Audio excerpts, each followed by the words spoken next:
રાધાજીનું નામ, રાધાજીનું સ્વરૂપ એ તો પુષ્ટિ ભક્તિ માર્ગનો રસ છે. અને રાધાજી પુષ્ટિ માર્ગમાં કોણ છે? રાધાજી એટલે કોણ?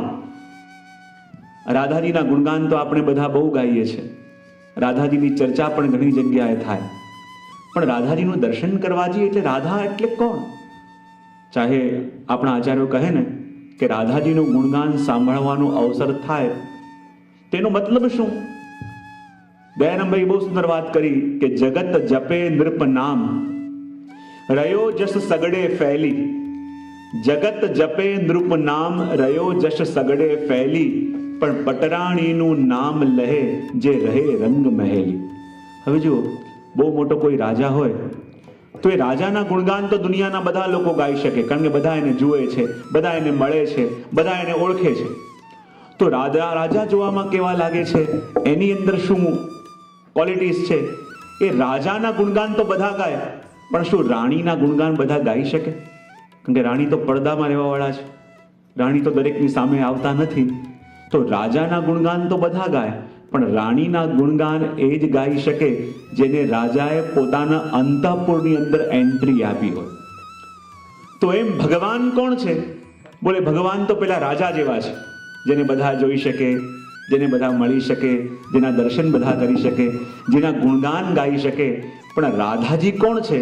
એ તો પ્રભુના રાણી છે, અને એના ગુણગાન એ જ ગાઈ શકે અને એ જ સાંભળી શકે કે જેને ઠાકોરજી પોતાના અંતઃપુરમાં એન્ટ્રી આપી દીધી હોય.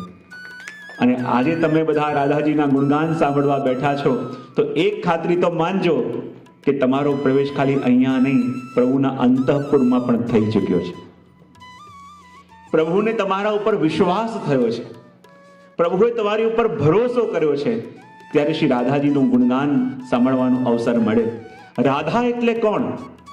પ્રભુનું ધન, પ્રભુની સંપત્તિ, પ્રભુનું સર્વસ્વ એટલે રાધા. જો આપણે આપણી તિજોરી ખોલીને જલ્દી કોઈને બતાવી નહીં. તમારા ઘરે કોઈ ગેસ્ટ આવે તો શું દરેકને તિજોરી ખોલીને બતાવો છો? હા કે ના તો પાડો? બહુ સરસ. જેમ આપણા ઘરમાં કોઈ મહેમાન આવે તો આપણે આપણી તિજોરી ખોલીને બતાવતા નથી. આપણી તિજોરી ખોલીને આપણે કોને બતાવીએ? જેના ઉપર સંપૂર્ણ ભરોસો આપણને હોય. અને આજે રાધાજીના ગુણગાન સાંભળવા તમે બેઠા છો, એનો મતલબ એમ કે પ્રભુએ પોતાની તિજોરી તમારી સામે ખોલી દીધી છે. અને તિજોરી તમારી સામે ખોલી એટલો મતલબ એમ કે પ્રભુને તમારી ઉપર સંપૂર્ણ ભરોસો આવી ગયો છે.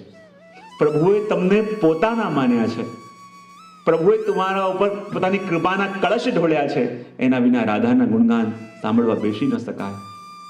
અને રાધા એટલે કોણ? આપણા ભક્તો કહે ને કે જ્યારે રાધા સહિત કૃષ્ણ હોય ત્યારે કૃષ્ણ મધુરા કહેવાય, અને રાધા વિના કૃષ્ણ પણ અધૂરા કહેવાય. હું ઘણી વાર કાલે ક્યાંક બોલાવતો હતો, બધા ધીમે ધીમે બોલજો, રાધે કૃષ્ણ, રાધે કૃષ્ણ. ધીમે ધીમે બોલો, જેટલું બને એટલું ધીમું બોલો, એક સાથે.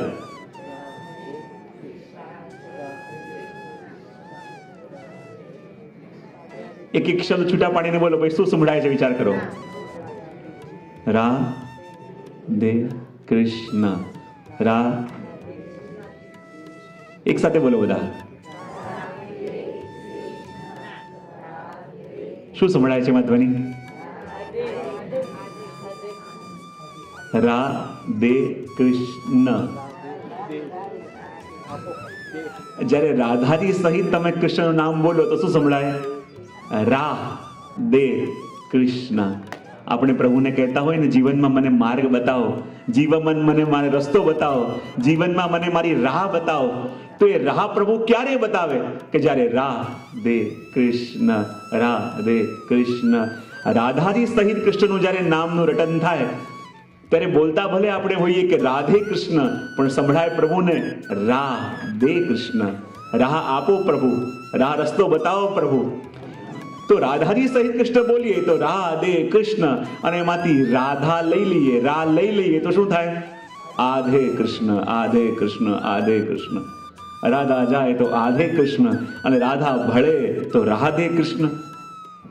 તો રાધાજીનું સ્વરૂપ પુષ્ટિ માર્ગમાં એટલું અદ્વિતીય છે કે ભગવાન પણ રાધાજીના આધીન. રસખાનજી પણ કહે ને, બ્રહ્મ મેં ઢૂંઢ્યો પુરાણ ન જાનન, મેં પ્રભુને ઢૂંઢવા માટે વેદોના દર્શન કર્યા, વેદોમાં ભગવાન ન મળ્યા. ભગવાનને શોધવા માટે હું વૈકુંઠમાં ગયો, વૈકુંઠમાં ભગવાન ન મળ્યા. મોટા મોટા યોગીઓને જોયા, એ યોગીઓની અંદર પણ પ્રભુ ન મળ્યા. અને છેલ્લે પ્રભુ મળ્યા તો ક્યાં મળ્યા? વૃંદાવનની કુંજમાં વિરાજમાન થઈ અને રાધાજીના ચરણોને પોતાના ખોળામાં પધરાવી રાધાજીની ચરણ સેવા કરતા રસખાનજીને પ્રભુના દર્શન થયા. દેખ્યો પલોટત રાધિકા પાયન, કે જે ભગવાન બીજે ક્યાંય ન મળ્યા, એ ભગવાન મળ્યા તો પણ રાધાજીની ચરણ સેવા કરતા મળ્યા. તો એ રાધાજીનું સ્વરૂપ શું છે? રાધાજીનું તત્વ શું છે? રાધાજીનો એક સાથે આપણે વર્ણન કરવા જઈએ તો વર્ણન ક્યાંથી પ્રગટે છે? તો એના માટે તમને બધાને લઈ જાઉં છું વૃંદાવનનો મહિમા સમજવા માટે, વ્રજની ભૂમિનો મહત્વ સમજવા માટે આપણે દ્વારિકા જવું પડશે. અને દ્વારિકામાં તમને લઈ જાઉં, મોટા મોટા દેવતાઓ આવીને ભગવાનની સ્તુતિ કરી રહ્યા છે અને કહી રહ્યા છે કે હે પ્રભુ, હવે આપ સ્વધામ પધારો. અને જ્યાં પ્રભુના સ્વધામ પધારવાની વિનંતીઓ કરીને દેવતાઓ આવી રહ્યા છે, 16,008 રાણીઓ ભગવાનની પાસે છે, અનેક પુત્રો છે, વિશાળ મોટો પરિવાર છે. પણ જ્યારે દેવતાઓ આવીને ભગવાનને વિનંતી કરી કે પ્રભુ, હવે આપનો ભૂતલ ત્યાગ કરી અને ગોલોકધામમાં પધારવાનો સમય આવ્યો છે, હે પ્રભુ, હવે આપ પુનઃ ગોલોકધામમાં પધારો. અને કહેવાય એ દિવસથી ભગવાનને નિંદર આવી બંધ થઈ ગઈ. રાણીઓ પણ રોજ જુએ છે કે પ્રભુ અમારી પાસે છે, પણ અમારી પાસે રહીને પણ માનો પ્રભુને કોઈ ચિંતા ખાઈ જાય છે. રાણીઓ વિચાર કરવા લાગી, અમે પણ જાણીએ કે પ્રભુની ચિંતા શેની છે. એવી શેની ચિંતા છે કે ભગવાન દ્વારિકામાં રહીને 16,008 રાણીઓની વચ્ચે રહીને પણ આનંદમાં નથી બિરાજતા. પૂછવાનું મન થાય, પણ પ્રભુને પૂછે તો કેવી રીતે પૂછે? અને અહીંયા પ્રભુના મનમાં શું ચાલી રહ્યું હતું એ તો કોઈ જાણી શકતું નહોતું. જ્યારે પ્રભુને ખબર પડી કે આ ભૂતલનો ત્યાગ કરી મારે ગોલોકધામમાં પધારવાનો સમય આવી ગયો છે અને ભગવાનના માનસ પટલ ઉપર પોતાના નાનપણની બધી યાદો, પોતાની યુવા અવસ્થાની, કિશોર અવસ્થાની એ બધી યાદો એકદમ દોડવા લાગી. ક્યારેક આંખો બંધ કરીને ભગવાન પહોંચતા હોય અને ભગવાનને એ દ્રશ્ય દેખાય કે જ્યારે અક્રૂરજી પ્રભુને લેવા માટે આવ્યા છે અને રથમાં વિરાજમાન કરી પ્રભુને લઈને જઈ રહ્યા છે અને પાછળ પાછળ યશોદા મૈયા દોડી રહ્યા છે કે હે અક્રૂરજી, મારા લાલાને મૂકી જાઓ, હે અક્રૂરજી, મારા લાલાને મૂકી જાઓ. ક્યારેક મૈયાને યાદ કરીને ઝપકીને પ્રભુ જાગી જાય, ચારો ઓર ગોતવા લાગે મારી મૈયા ક્યાં છે. ક્યારેક ભગવાન આંખ બંધ કરીને બેઠા હોય અને એ સખાઓ ભગવાનને બેસેલા દેખાય કે જે બેસીને આજે વચમાં ચર્ચા કરી રહ્યા છે કે જુઓ, જે કન્હૈયાએ આપણા ઉપર એ વિશ્વાસ મૂક્યો, જે કન્હૈયાએ આપણને કહ્યું કે હું તમારો છું, તમને છોડીને ક્યારે પણ નહીં જાઉં. સખાઓ કહે કન્હૈયો તો કપટી નીકળ્યો, જુઓ વ્રજ છોડીને ગયો તે ગયો, પછી ક્યારે જોવા નથી આવ્યો. અને જ્યારે આ સખાઓની વાત ભગવાન સાંભળે છે, ભગવાન વિચલિત થઈ જાય છે, કહે છે કે ના ના, મને કપટી ના માનો, હું પણ તમને એટલો જ પ્રેમ કરું છું. ક્યારેક ભગવાન પડેલા હોય અને ભગવાનને પેલી ગોપીઓ દેખાય કે જ્યારે ભગવાન ગયા ત્યારથી આંખોમાંથી અશ્રુ રોકાતા નથી, દળ આંસુ વહી રહ્યા છે. અને એવી દશા ભગવાનની થઈ ગઈ કે જ્યારે વ્રજમાંથી મથુરા આવ્યા હતા અને જેવી રીતે પ્રભુ વ્રજને યાદ કરી કરીને રડતા હતા, આજે એ જ માનસ પટલ પર બધા સ્મરણો થઈ આવ્યા. આજે પણ પ્રભુનું એ જ બંધ થઈ રહ્યું છે, મને વ્રજ બિસરત નાહી. આજે વ્રજની એક એક લીલાઓ, વ્રજની એક એક સ્મરણો પ્રભુના માનસ પટલ ઉપર છે, પણ કોઈને કહી શકતા નથી. બધી રાણીઓ વિચાર કરે કે પ્રભુને પીડા કઈ વાતની છે, પ્રભુ શા માટે આટલા દુઃખી લાગે છે આજકાલ. બધી ચર્ચા કરતી હતી. પ્રભુ પણ ઘણા સમયથી બહાર ગયા હતા અને આજે પધારવાના હતા. જેવા પ્રભુ પધાર્યા, મુખ ગંભીર છે, નેત્રો માનો કોઈનું સ્મરણ કરી રહ્યું છે એવું લાગે છે. અને માનો એકાંતમાં રડતા રડતા પ્રભુની આંખો પણ સૂજી ગઈ હોય એવું રૂક્ષ્મણીજી જોયું. સીધા પ્રભુ બહારથી પધારીને રૂક્ષ્મણીજીના ભવનમાં પધાર્યા. રૂક્ષ્મણીજી કે કૃપાનાથ, આ બિરાજો, આપને ભોજનની તૈયારી કરું. દ્વારિકાધીશ કે ના, મારે બસ પહોળવા જવું છે, હું બહુ થાક્યો છું. ભગવાન ગયા શૈયા મંદિરમાં. રૂક્ષ્મણીજીનું એટલું સાહસ નથી કે પૂછી શકે પ્રભુ આપને કઈ પીડા છે, પ્રભુ આપને કયું દુઃખ એટલું પરેશાન કરે છે કે નેત્રમાંથી આંસુ સુકાતા નથી, આપ રડી રહ્યા છો પ્રભુ. પણ રૂક્ષ્મણીજી પૂછી શકતા નથી. જ્યાં ભગવાન ભીતર પહોળવા પધાર્યા બધી બીજી 7 પટરાણીઓ આવી રૂકમણીજીને કહ્યું કે અમે સાંભળ્યું છે કે દ્વારિકાધીશ પધારી ગયા, અમારે પણ પ્રભુના દર્શન કરવા છે, શું અમે દર્શન કરી લઈએ પ્રભુના? રૂકમણીજી કે જો બહેનો, પ્રભુ તો ભીતર પહોળવા પધાર્યા છે અને બહુ શ્રમિત લાગે છે, જો આપણે જગાડીશું તો પ્રભુ શ્રમિત થશે.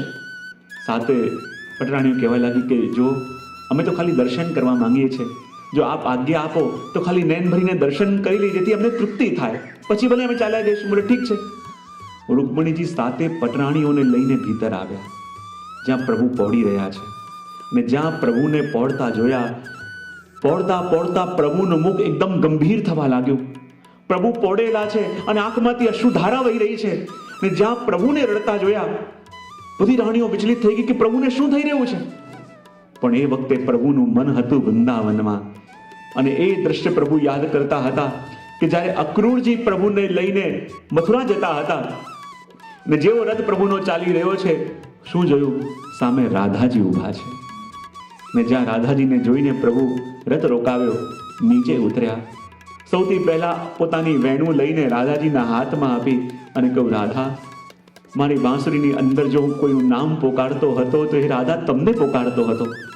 મારી બાંસુરી કોઈના માટે વાગતી હતી તો હે રાધા તમારા માટે વાગતી હતી. મારા વેણુમાં સ્વર હતા તો એ રાધા હતી.